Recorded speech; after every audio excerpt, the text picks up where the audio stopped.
अगर weight loss कर रहे हैं और साथ में वीकनेस भी हो जा रही है तो ये रेसिपी ज़रूर ट्राई करें। या फिर आप जिम जाते हैं और प्रोटीन खाना चाहते हैं भर भर के, तो भी इस रेसिपी को ज़रूर ट्राई करें। सारे ड्राई फ्रूट्स को मैंने रात भर सोक होने के लिए छोड़ दिया था। आपको जो भी ड्राई फ्रूट्स पसंद हो उनको सोक करें पानी में।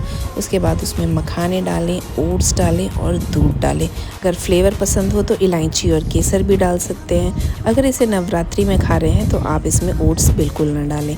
और इसका हमें बना लेना है एक फ़ाइन पेस्ट, और जो भी फ्रूट्स पसंद हो वो आप इसमें मिक्स करें। मेरे पास सिर्फ यही फ्रूट्स थे तो मैंने इसमें इसको मिक्स किया, और ये बहुत ही टेस्टी और बहुत ही हेल्दी रेसिपी बनी थी। एक बार खा लेंगे तो 4-5 घंटे आराम से भूख नहीं लगने वाली है। तो इस रेसिपी को आज ही ट्राई करें और कमेंट करके बताएं कि आपको कैसा फील हो रहा है इसे खाने के बाद। और ऐसी ही हेल्दी और टेस्टी रेसिपीज़ के लिए मुझे लाइक करें, सब्सक्राइब करें और कमेंट करके ज़रूर बताएं। Thank you for watching.